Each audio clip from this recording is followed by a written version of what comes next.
están? Muy buen día, muchas gracias por acompañarnos en esta nueva edición de Agenda Económica en su versión AM en este día miércoles 30 de abril, el último día hábil de este mes. Se nos va el cuarto mes del año pasado bastante rápido y en una semana que ha estado precisamente marcada por bastantes noticias del ámbito económico. Vamos a partir de inmediato revisando qué es lo que ha marcado también la noticia en las últimas jornadas. Vamos a partir revisando los indicadores, al menos acá en el plano nacional, porque el IPSA nuevamente volvió a batir un récord y cerró por primera vez sobre los 8.000 puntos. Precisamente cerró en 8.059 puntos, esto gracias a los resultados positivos de distintas empresas que componen precisamente entonces la bolsa local. Entre ellas, por ejemplo, podemos destacar las acciones de la TAM y también las de Enel, que presentaron un muy buen rendimiento durante la jornada de este día martes. Y algunos especialistas y expertos señalan que esto se debe en realidad que hay una visión un poco más positiva de lo que tiene que ver con nuestro plano local. Hay una recuperación más amplia y sincronizada en sectores clave de la bolsa chilena, señalan algunos especialistas en relación también a lo que está pasando, como ya les decía, durante la jornada de este martes. En el plano internacional, lo que está ocurriendo en torno a la guerra arancelaria también ahí está teniendo algunos efectos directos en nuestra economía. En otro punto también podemos ver que el dólar tuvo una variación positiva, subió un poquito, cerrando en 945 pesos durante este día martes, y el valor de la OEF de la unidad de fomento para este día miércoles 30 de abril será de 39.075 pesos. Vamos a pasar a revisar de inmediato también rápidamente algunas de las portadas de nuestros medios nacionales. Partimos con el diario Pulso, el suplemento económico del diario La Tercera, y vemos ahí en el titular sobre la decisión que tomó el Banco Central en relación a la tasa de interés. Como ya lo comentábamos ayer, era un consenso más bien esperado. Distintos expertos, la mayoría de ellos, sostenía que el Banco Central iba a mantener la tasa en 5%, y dentro de lo que explicaron también aquí los consejeros del Banco Central, los riesgos externos son una de las razones, a pesar de las señales favorables, dice acá el diario Pulso, de inflación a futuro. También podemos ver los datos de desempleo que informó el Instituto Nacional de Estadísticas durante la jornada pasada. Deja de caer el desempleo y la creación de puestos de trabajo, eso sí, se sigue enfriando. Eso también ha sido un punto de preocupación por parte de los distintos analistas. Vamos a revisar también qué es lo que trae la portada del diario Financiero para esta jornada de día miércoles 30 de abril. Acá también se destaca fuertemente lo que sucedió en torno a la tasa de interés. El Banco Central mantiene la tasa y advierte de inciertos impactos de la guerra comercial, señalan acá entonces también en el diario Financiero, y también aprovechan de comentar en un apartado de la portada el buen momento que está atravesando el IPSA, la Bolsa de Santiago, también con estos resultados que ya acabamos de comentar nosotros recientemente acá en Agenda Económica. Vamos a continuar con la revisión de las informaciones y nos vamos a detener precisamente en lo que está ocurriendo, o más bien lo que ya ocurrió durante la jornada de este día martes en relación a la tasa de interés. El Banco Central, como ya les decíamos, comenzó su reunión de política monetaria este día lunes, la continuó el martes, y ayer a eso de las 6 de la tarde dio a conocer finalmente que decidió mantener la tasa de interés en 5%. Acá hay distintas razones, distintos factores, como ya lo revisábamos ahí, o las luces que nos daban los principales titulares de los medios nacionales. Uno de ellos, por ejemplo, es la incertidumbre, bien digo, global, que ha aumentado de forma considerable, ha indicado también acá el ente emisor, en el contexto precisamente de la guerra comercial entre Estados Unidos y también lo que está ocurriendo con los aranceles. Esto ha llevado a una percepción negativa sobre el desempeño futuro de la economía estadounidense, señalaron desde el Banco Central en el comunicado que emiten también los consejeros una vez que se conoce esta decisión, junto con perspectivas de una mayor inflación. En el resto del mundo también se percibe que estos eventos y los conflictos geopolíticos también van a tener efectos negativos en el crecimiento. De hecho, una señal de eso también nos quedó, más bien fue la que se reflejó una vez que el Fondo Monetario Internacional y también el Banco Mundial hicieron sus estimaciones en relación al crecimiento, hicieron ahí variaciones a la baja para este año 2025, también influenciados, por cierto, por lo que está ocurriendo en torno a la guerra comercial. los cambios en las políticas comerciales y la incertidumbre sobre ellas, tanto por los aranceles como por los cambios en los enfoques exportadores de algunos bloques o países, han significado un deterioro en las perspectivas de crecimiento mundial, en lo que ya decíamos también, y también se reforzaba por parte del ente emisor, y lo que también podíamos ver en una de las portadas de los medios nacionales es que todo este panorama está todavía más bien incierto. Aún no se puede determinar con cierta precisión qué es lo que va a ocurrir, cómo se va a ver una afectación quizás en mayor o menor medida acá en nuestro país. Por lo tanto, lo que el Banco Central sostuvo en el fondo es este llamado a mantener la cautela, y eso se refleja entonces en esta decisión de mantener esta tasa inalterable por el momento en 5%, una ubicación, podríamos decirlo, que se mantiene desde diciembre del año 2024. Ahí fue cuando hubo el último recorte entonces en la tasa de interés, y como ya lo comentábamos durante la jornada de este martes, se espera recién que el segundo semestre de este año 2025 pudiera haber un recorte entonces en la tasa de interés. Por cierto que todo queda ahí también a la espera de ver cómo va evolucionando el escenario internacional, fundamentalmente en relación a los aranceles y la guerra arancelaria entre China y Estados Unidos.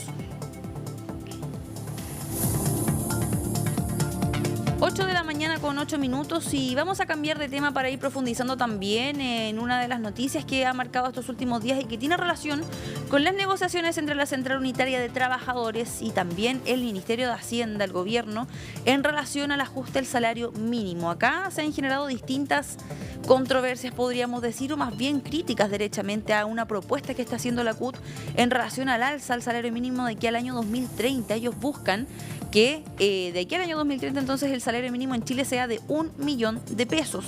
Hay que recordar acá también que este acuerdo sí o sí debe estar listo antes de este jueves.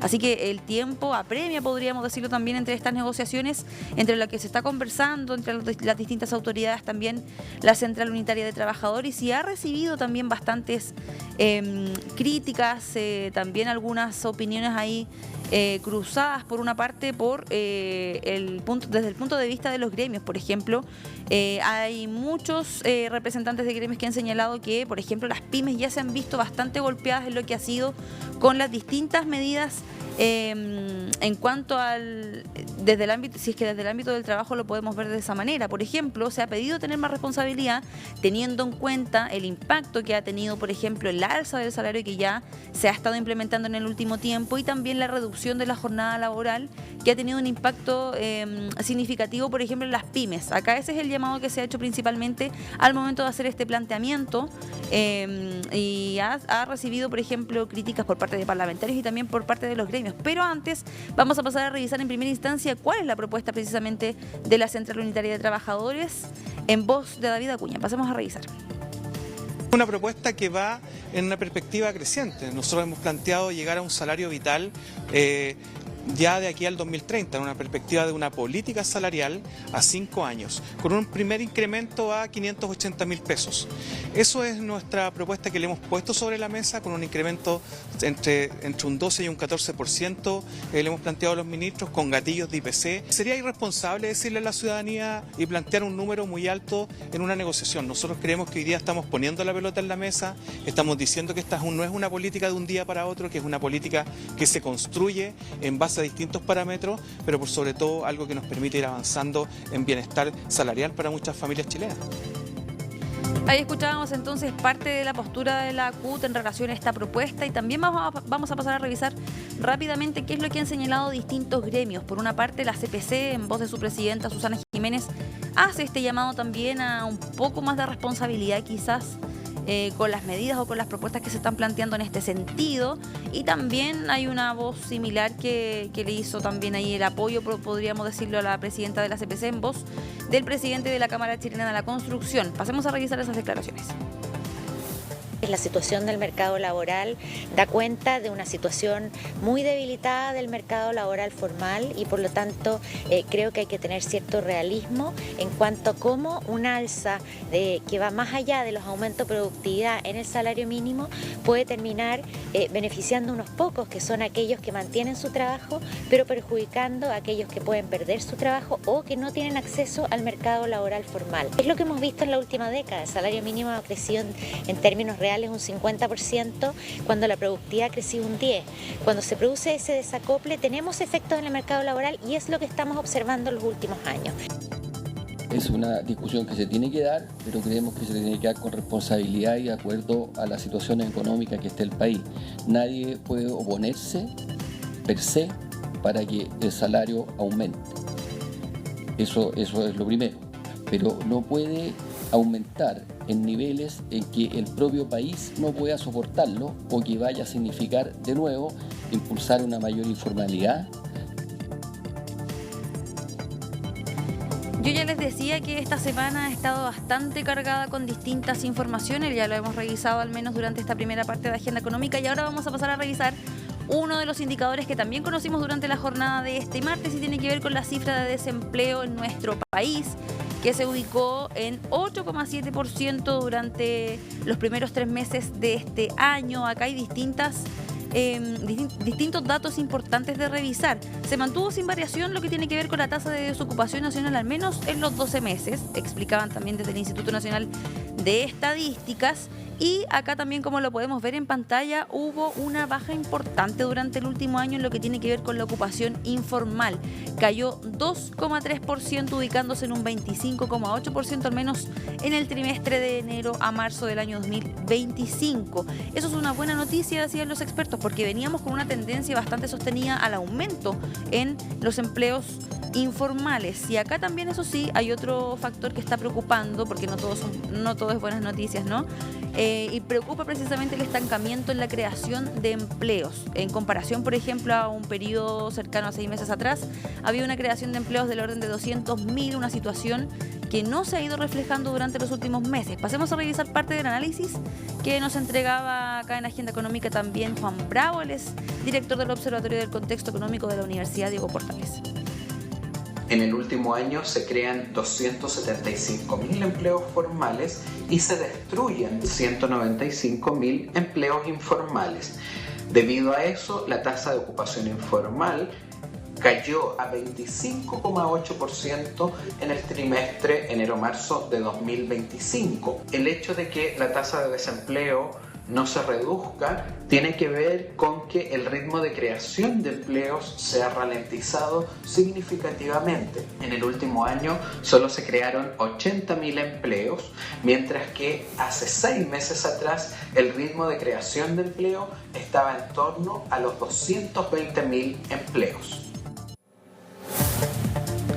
8 de la mañana con 14 minutos y vamos a cambiar de tema para seguir ahondando en lo que ha sido las reacciones que han tenido distintos gremios vinculados a la industria pesquera en relación precisamente al avance de la ley de fraccionamiento pesquero en el Congreso Nacional. Acá hay una empresa, lo hemos comentado también en las distintas ediciones de Agenda Económica, que anunció un posible nuevo cierre en la región del Biobío. Estamos hablando de la planta de Camanchaca, que se ubica en el puerto de Coronel. Y precisamente todo esto, debido al avance de la ley de fraccionamiento y la menor cuota que tendrían las industrias para pescar jurel. Esto es relevante, ¿por qué? Porque en esta zona sabemos que la región del Biobío ha enfrentado una situación difícil durante los últimos meses.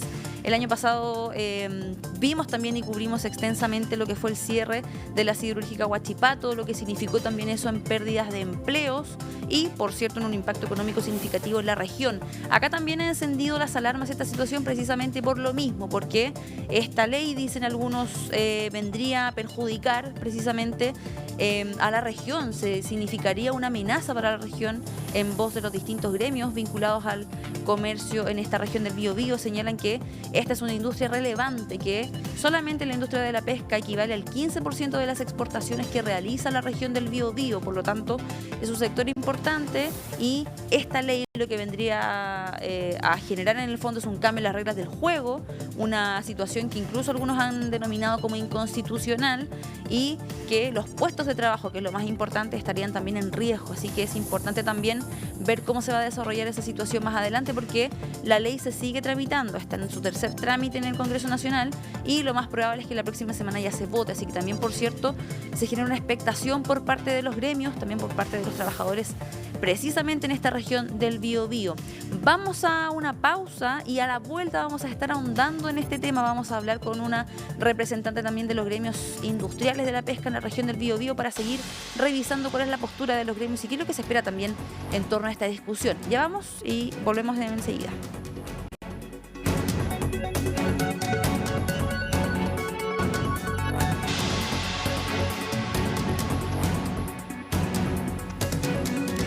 Ya estamos de vuelta con la revisión de las informaciones acá en Agenda Económica cuando son las 8 de la mañana con 19 minutos y como ya se los decía antes de irnos a la pausa, vamos a seguir ahondando en lo que está ocurriendo en la región del Biobío y esta preocupación en torno al avance y a la tramitación de la ley de fraccionamiento pesquero.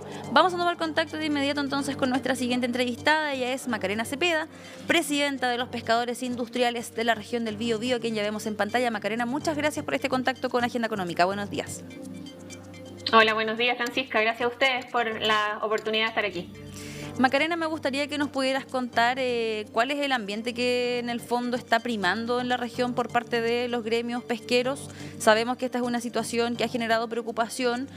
Han habido distintas reacciones, anuncios también, advertencias por parte de distintos gremios, como ya lo revisábamos antes de nuestra pausa, en relación a lo que podrían ser las consecuencias de la aprobación de esta normativa. ¿Cómo lo ven ustedes? Sí, mira, Francisca, yo quisiera, antes de responder tu pregunta en particular, quiero tomarme algunos indicadores que tú comentaste en el bloque anterior. Tú hablaste del 2% de crecimiento en las proyecciones del PIB nacional, hablaste del estancamiento en la creación de empleo, y la verdad es que este proyecto va precisamente en el sentido contrario de lo que hoy día está necesitando Chile. El proyecto de fraccionamiento primero está cambiando las reglas del juego. Es un proyecto que, en opinión de expertos constitucionales, constitucionalistas, vertientes, señalan que el proyecto es inconstitucional porque viene a ser una regulación expropiatoria. Y finalmente lo que está generando este proyecto es un desincentivo al crecimiento, a las inversiones, y con ello pone en riesgo no solamente la creación de empleo, sino que aquí hay un riesgo importante de pérdidas de empleo. El proyecto, tal como tú lo comentabas, está ya en su fase final. Está discutiéndose ya lo que tiene que ver principalmente con la industria del jurel, donde la región del Biobío es protagonista, ya que el 80% de los desembarques de jurel se producen en la región del Biobío, donde se le agrega valor agregado a través del consumo humano con las plantas de congelado y de conservas de jurel. Y otro dato que es bien importante tiene que ver con el cambio de fraccionamiento de la merluza común, donde es precisamente en la región del Biobío que se produce la merluza congelada y los apanados de merluza que probablemente ustedes ven en los supermercados, y que prácticamente el 80% de esa producción queda en el mercado nacional. Entonces vemos que este proyecto de ley es un proyecto de transferencia, como han dicho algunos, o como dice el propio Ejecutivo, de una redistribución, pero es una redistribución que no va a crear empleo, que no va a generar mayor valor agregado, y por lo tanto lo que nosotros estamos viendo en la región del Biobío es que por un lado vamos a tener una pérdida aproximada de los 60 millones de dólares por pérdida de valor agregado, por pérdida de las exportaciones, y hay una amenaza importante, como tú lo mencionabas, del cierre de la planta de conservas de Camanchaca, que sumado a lo que podría ocurrir con la planta de merluza si prospera el cambio de fraccionamiento, como han planteado algunos parlamentarios, esto podría significar en la región del Biobío una pérdida superior a los 1.000 empleos. Son bastantes 1.000 empleos y además hay que recordar, Macarena, lo que ya revisábamos anteriormente en relación a lo que ha ocurrido el año pasado. Sabemos que, por ejemplo, a raíz del cierre de la siderúrgica Huachipato, el gobierno también implementó un plan en el fondo de recuperación de lo que tiene que ver con la economía en el Biobío. Precisamente en ese sentido, antes de ir analizando qué es lo que cuáles podrían ser las consecuencias también, más allá de la pérdida de los empleos, que es sumamente relevante, me gustaría preguntarte cómo crees tú que han ido, por ejemplo, los avances en esa materia. ¿Se han acercado las autoridades, no solamente locales, sino que nacionales, hasta el Biobío? ¿Cómo han ido también dándose esas reuniones? Sí, mira, el plan comenzó más o menos en septiembre, cuando se anunció y empezó como su puesta en marcha. Ya llevamos casi, vamos para los 8 meses, 9 meses, ¿no es cierto? Y la verdad es que los avances no de hecho ayer lo estábamos revisando, no vemos que sean avances tan concretos. Efectivamente hay 32 medidas, de las cuales las primeras medidas tenían que ver con el apoyo a los trabajadores de Huachipato, que iban a quedar desvinculados, pero hay una serie de capacitaciones que han llegado atrasados. Hemos escuchado a los trabajadores de los contratistas que todavía están muy nerviosos porque ven que no hay creación de empleo, entonces por lo tanto no hay nuevos proyectos en los que ellos puedan trabajar. Y nosotros estamos viendo que si bien las autoridades nacionales han venido y vienen probablemente una vez al mes a Bío Bío, no estamos viendo, y desde el mundo de la pesca te lo puedo transmitir, que no hay una conexión desde las autoridades del Ministerio de Economía con la realidad pesquera de Bío Bío. ¿Macarena? La pesca... Sí, dime. En ese sentido, teniendo en cuenta también esta inquietud que se está presentando por parte de los gremios industriales, en estas mismas reuniones, tengo entendido que hace menos de 2 semanas creo que fue la última reunión en la que el ministro Grau viajó también hasta la región. ¿Han podido hablar también de cómo se está llevando a cabo la discusión en torno a la ley de pesca? ¿Hay alguna forma quizás de transmitir un poco más concretamente este temor y también teniendo en cuenta las consecuencias que podría acarrear la aprobación de esta normativa? Sí. Mira, Francisca, aquí hay un tema bien que es más profundo y aquí no cometo ninguna infidencia porque el propio ministro de Economía lo ha planteado en la discusión parlamentaria. El ministro de Economía ha planteado que aquí tenemos una diferencia de principios porque el Ejecutivo desconoce que la pesca industrial tiene derechos de propiedad, derechos en uso sobre los que realiza su actividad. Las licencias transables de pesca que están vigentes desde el 2012 y que tienen una vigencia hasta el 2032 con la posibilidad de ser renovadas son derechos de propiedad y eso lo han establecido los distintos juristas que han analizado el tema. Y por lo tanto hoy día cualquier cambio en esas licencias transables de pesca, ya sea porque se anticipa su vigencia o porque cambian elementos esenciales de ellas, como son la distribución entre el sector artesanal e industrial, que es el caso del fraccionamiento, constituyen una expropiación regulatoria y una afectación directa a ese derecho de propiedad que hoy día está en uso y está vigente. Y lamentablemente el ministro de Economía ha declarado abiertamente que para ellos aquí no estamos frente a un derecho. Entonces yo me pregunto, ¿qué pasa con las concesiones portuarias? ¿Qué pasa con las concesiones de obras públicas? O sea, estamos frente a un derecho que es de la misma naturaleza, porque aquí estamos hablando de una licencia de pesca que es transferible, divisible, sujeto de ejercicio jurídico, se usa como garantía. Entonces estamos frente al mismo derecho que se otorgan a las obras, como te digo, de obras públicas, infraestructura. Entonces es como que aquí tengas una autopista en desarrollo y que tenga una vigencia de 20 años y a los 10 años le dicen a la autopista, sabes que usted ya ganó lo suficiente, así que ahora lo vamos a licitar y lo vamos a adjudicar a otros actores. Entonces nosotros estamos frente a esa situación que es bastante, a esta altura ya es como absurda, pero el ministro ha dicho abiertamente que aquí tenemos una diferencia de principios. Entonces, bueno, si aquí hay diferencia de principios, nosotros vamos a hacer valer que aquí estamos defendiendo los derechos que están en uso y por lo tanto nos parece que los cambios que se están planteando, que vienen a adelantar el término de la vigencia de esos derechos, es una vulneración importante a la actividad pesquera industrial y más que nunca cuando lo que se necesitan son certezas, reglas claras para seguir creciendo y seguir proyectando actividades tan importantes como la pesca, que además tiene activos fijos con inversiones que necesitan ya ser renovadas en los próximos años. Tenemos una flota solamente en la región de Bío Bío de 30 barcos industriales asociados a la actividad pesquera del Jurel que necesitan ser renovados, pero con este tipo de proyecciones y de señales, la verdad es que dan pocas ganas ¿sí? de hacer estos recambios y de poder proyectarnos en el tiempo. Se entiende también entonces esta dificultad. Bueno, hay distintos gremios que ya han planteado las acciones que van a tomar también en torno a esta situación. Si es que este proyecto prospera, vamos a quedar a la espera, Macarena, también del desarrollo de esta situación. Macarena Cepeda, presidenta de los pescadores industriales del Bío Bío, muchas gracias por acompañarnos a esta hora en Agenda Económica. Buen día. Muchas gracias, Francisca, a ustedes. Que estén muy bien.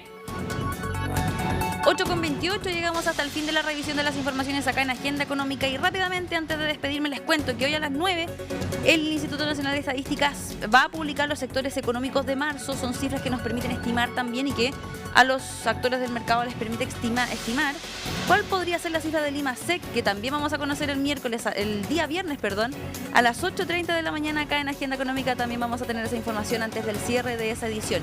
Yo me despido, pero los dejo invitados a que sigan en la sintonía de CNN. Ya viene José Miguel Mardones con una nueva edición de CNN Chile Radio. Que tengan muy buen día. Chao, chao.